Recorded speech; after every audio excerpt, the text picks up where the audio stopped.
hold on to your hats. This does go at quite a tempo. Otherwise, it's not a particularly difficult song. You'll often see this written in D for the guitar, but with a capo on the second fret to put it in E. But actually, I'm going to play it in E, and I've got an E and an A and a B7, and for most of the song there really isn't anything else. There's a couple of extra chords that we'll need for the verse, and then a few more chords that creep in for the chorus. We'll play this with some strumming, we'll play this with some picking, and both ways we'll try to incorporate some alternating bass at some point. But for now, let's just carve out the chords for the intro, which serves really as a template for all the verses and instrumental sections we've got too. Now, before we get into the individual sections, we'll look at the verse and the intro, which is kind of the same thing in a moment. But to get something like the busy texture of the original, the kind of bluegrass feel, what I'm going to do strumming-wise is strum in 16ths. So on a chord of E, there's lots of E in this song. 1, 2, 3, 4. 1, 2, 3, 4. To give it a bit of profile and make a clear distinction between the different chords when they change, though, what I might do is pick the bass note with the thumb on the first beat and then again on the third beat. 1, 2, 3, 4. 1, 2, 3, 4. That kind of a thing. I might also pick the bass note on every beat.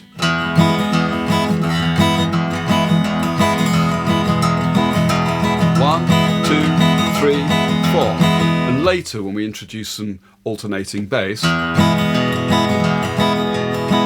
kind of a thing, that's going to come in handy. So those are the sorts of things I might do strumming wise. You can keep it light, make a distinction between the bass notes down here and then maybe just the strumming on the upper strings. That kind of a thing. Mostly in the intro and the verse we get 2 chords per bar, so 2 beats on each chord.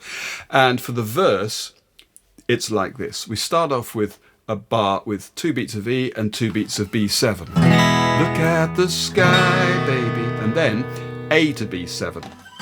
What do you see? And again, A to B7. Looks like the tears that I... And now we go to C sharp minor. Cry. In that bar, you can hear the bass going down to a B. And on some chord charts, you'll actually see a chord of B at this point. I'm going to stay on C sharp minor. There's a kind of a jangly texture to all this with the guitar and the banjo and the mandolin and everything. So sometimes you'll expect extra notes to be added, whether that's really part of the chord or just an embellishment or extension, who knows. For me, it just serves us better to get more of the feeling of the original to stay on that C sharp minor. So if you want to go to a B, that's fine, but I'm going to play 2 beats of C sharp minor, then I'm just going to move my little finger down to the 7th fret of the bottom string.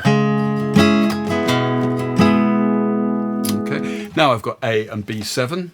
Again, falling down like, now E to A, rain on the ground, and now E to B7 to E to finish. Every time you say goodbye.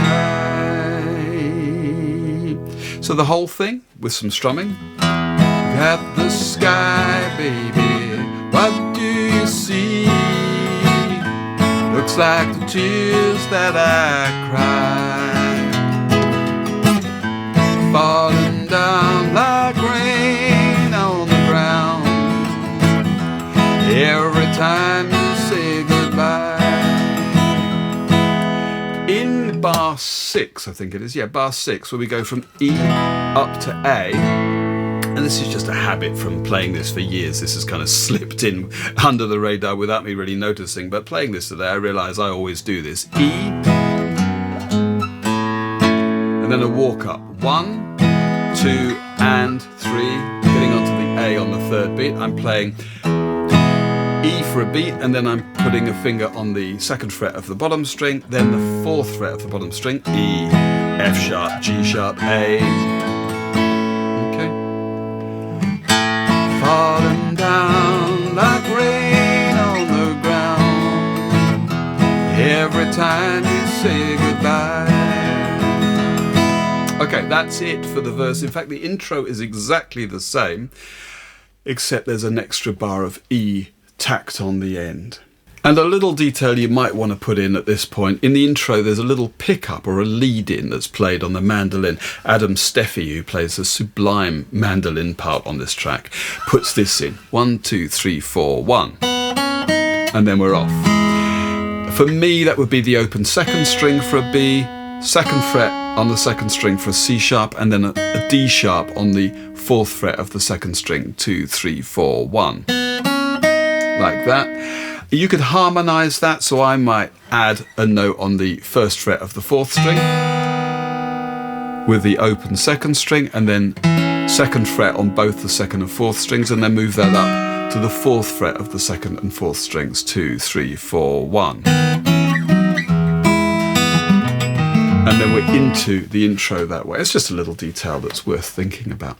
The chorus is a 9-bar structure. It's slightly odd, but the real curiosity here is that somewhere in the first 2 bars we insert an extra beat. It's a beat of A. Otherwise we've got a standard 4-beat bar of B7, then this single beat of A, and a standard 4-beat bar of E on the other side of it, like this. There's a restless feeling knocking at my door today. The third and fourth bars are the same, except really it's just 3 beats of B7 to a single beat of A, so you can count all that in a normal 4-beat bar. There's a shadow hanging round my garden gate. The bass on the original plays alternating bass, which will make it slightly easier to negotiate and count and hear and feel and so on. For B7, we're going to move the second finger from the second fret of the 5th string down to the second fret of the 6th string. Okay, we haven't got time to alternate the bass for A here. It would be 5 to 6, but we've only got a single beat. And if you're not sure about alternating bass, I do have a video. For E, the standard thing is 6 to 5. Okay, so if we put the alternating bass in, there's a restless feeling knocking at my door today. There's a shadow hanging round my garden gate.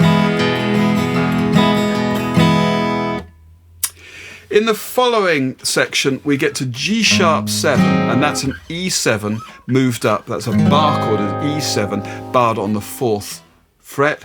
The alternating bass for this would be 6 to 5, because essentially it's an E chord, 6 to 5, so here.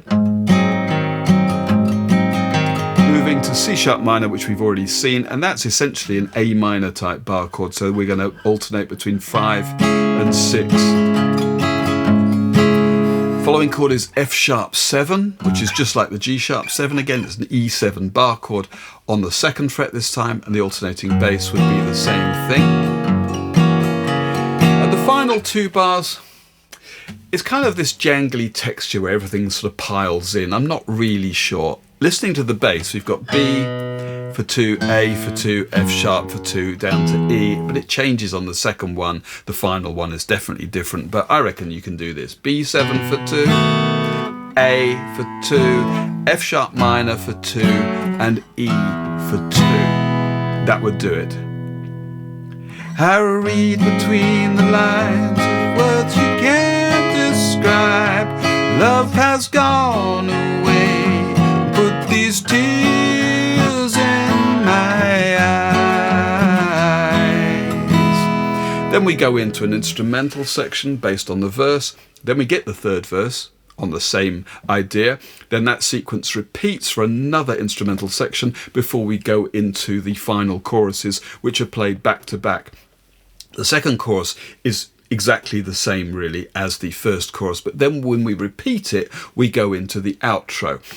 And what happens in the last couple of bars, instead of having B for 2, A for 2, F sharp minor for 2, E for 2, what I'm going to do here is play the B7 for 2, A for 2, but in the final time I'm going to play 4 beats on the F sharp minor and 4 on the E.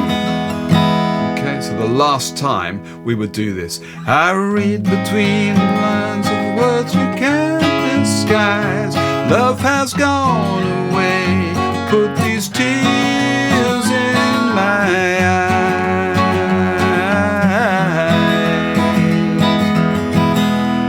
at which point we play the outro, and the outro initially is exactly the same as the intro, but instead of going to C sharp minor, we just end on an E, and then there's all that kind of stuff, whatever you want to put in there. So the outro is going to be E to B7, A to B7, again A to B7 to E, and as I said, you'll put in there whatever kind of fiddly twiddly stuff you want to put in to round out the song. The only other detail here that I want to mention before we look at the picking properly is that at the end of the fourth bar of the chorus, there's a restless feeling knocking at my door today, 2, 3. There's a shadow hanging round my garden gate, 2, 3. I'm just going to put a little walk up there, a bit like the one we did, going from E to A in the verse, if I could play that. What I'm going to do here is I'm going to play E on the third beat, and again on the and. 3 and, 4 and. I'm playing the second fret on the fourth beat, and then the third fret on the and. 1, 2, 3 and 4 and. Okay, so let me just give you that in the chorus proper. There's a restless feeling knocking at my door today. There's a shadow hanging round my garden gate. I read between the lines of words you can't disguise, and so on and so on. So that's that. That's everything in terms of the structure and the chords. Now let's get on and look at a bit of picking, and then if we can, we'll put the whole thing together. So let's look at a very standard Travis picking pattern for this. We're going to use the thumb and 2 picking fingers generally. The picking fingers will go on the second and third string, so my first finger's on the third string, second finger on the second string, and then my thumb is going to be on the bottom 3 strings. We might include the top string in a while, and we might even use the third finger, but for now it's just an accompaniment style that articulates the chords like this. Here's what it looks like on an E. I'm moving from the normal bass note, which for E is the 6th string, up to the 4th string. And I'm doing that every half beat. 1 and 2 and 3 and 4 and. So I get 4 lots of the 6th string and 4 lots of the 4th string in each bar. 1 and 2 and 3 and 4 and. Now I'm going to alternate that with my fingers. If I pick the 6th string with the thumb, then I'm going to pick the 2nd string with my 2nd finger. And you sometimes see this referred to as the outside pair. That's what I like to think of it of. It helps to visualize. Then I'm going to bring my thumb up to the 4th string, and my first finger is going to pick the 3rd string. That's the inside pair. So 6, 2, 4, 3. That's the string numbers.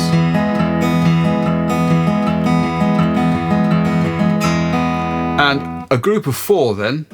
6, 2, 4, 3.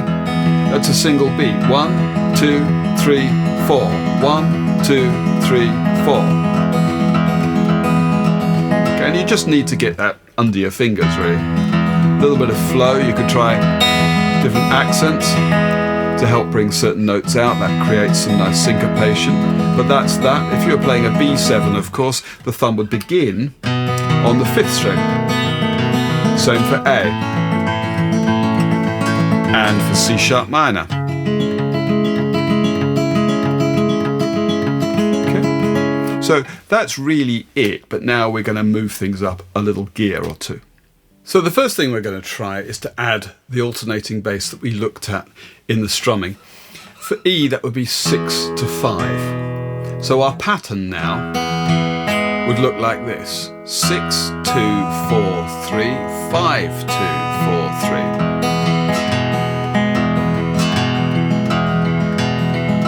And I'm just exaggerating, accenting that bottom string. 6, 5, 6, 5. But really, the thumb's doing quite a lot of work here.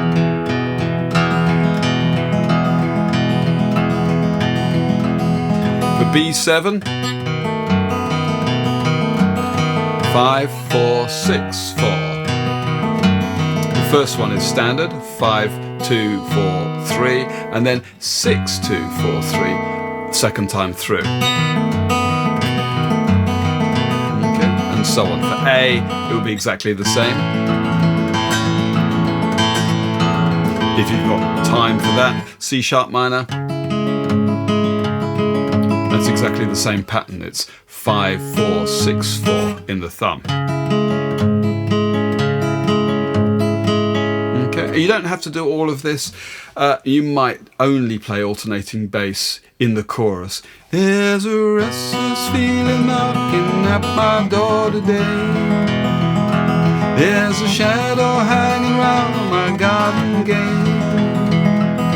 I read between the lines of words you can't disguise. The whoops da do down, do do dee dee dee.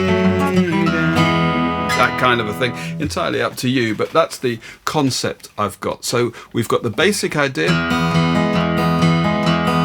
now we're adding alternating bass if you want it. And there's one more level to take this to.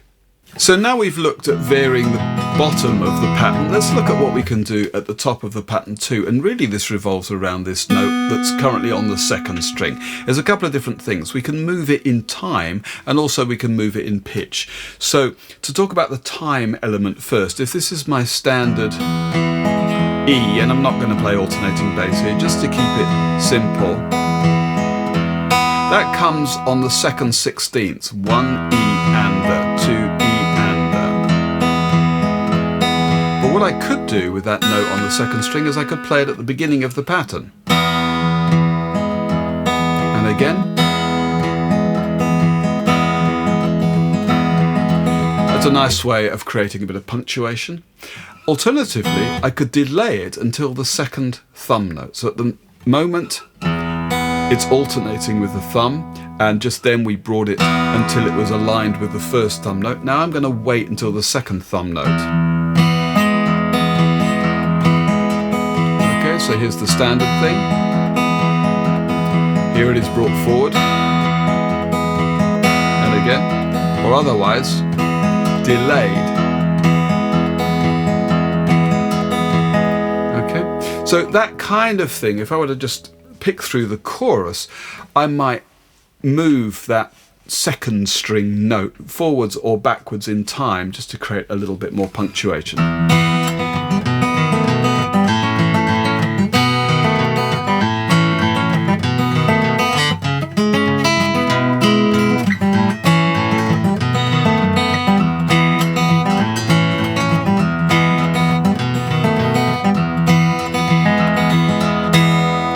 That sort of a thing. The other thing we could do is move it up to the top string as well. And I'm not very consistent with this. My discipline for this stuff is not very good, but I should be using my third finger.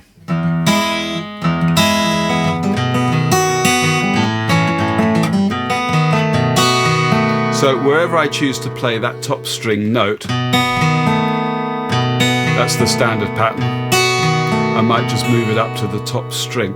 All of that takes a bit of practice, of course. This has to be quite natural. Really, it's a bit of a knack. But there you are. That top string note gives you a melody, effectively, because once you know that you can move that note in terms of time, but also in terms of pitch, then you can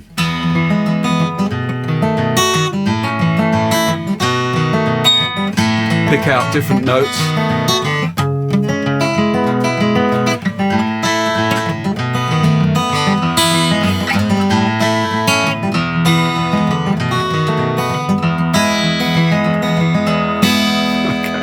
That's what I've got for the picking. Of course, the picking with the alternating bass and all the rest of it at speed, that's really going to help this to come alive.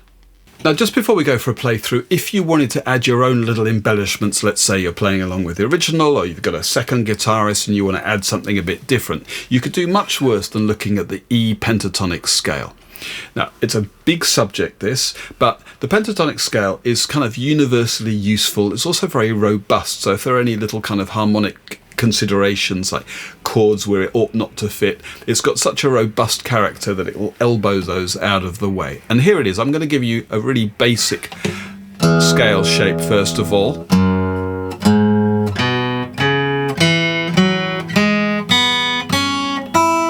That's not the most useful place to play this on the guitar, but if we take the 4th and 7th out of an E major scale, that's what we're going to get.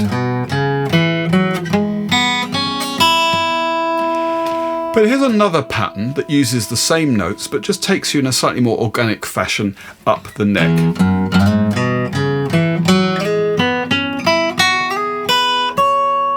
Okay, you can even get up to the 12th fret of the top string there. And you notice I'm sliding between the 2nd and 4th frets here, getting up to the major 3rd. That gives it a slightly bluesy quality. And again. Okay.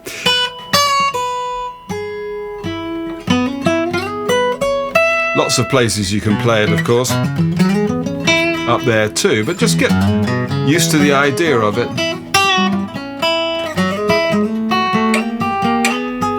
And you're well on the way to providing some intelligent and interesting little musical contributions outside of the usual strumming. All right, let's have a playthrough. Thanks ever so much for watching, and hopefully see you on the next one. 1, 2, 1, 2, 1.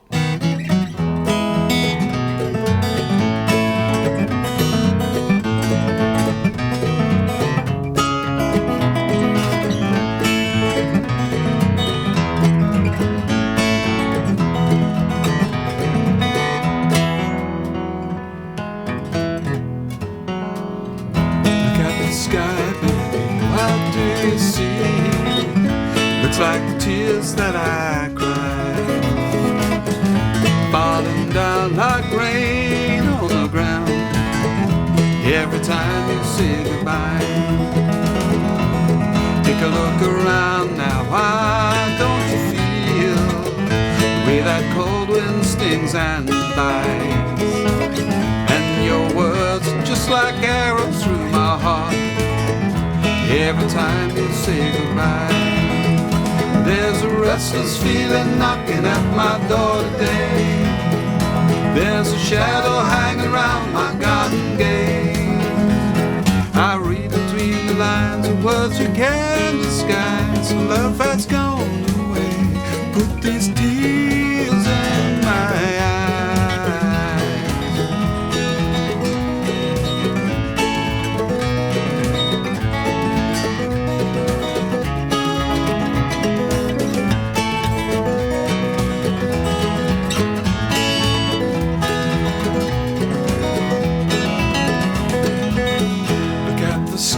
Baby, see how it cries. Ain't that just like my tears falling down like rain on the ground every time you say goodbye?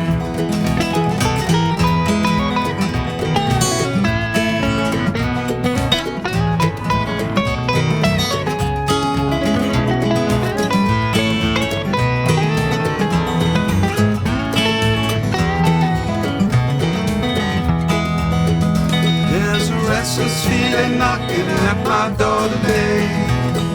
There's a shadow hanging around my garden gate. I read between the lines of words you can't disguise. Love has gone away, put these tears in my eyes. Restless feeling knocking at my door today. There's a shadow hanging around my garden gate. I read between the lines of words you can't disguise. Love has gone away, put these tears in my eyes.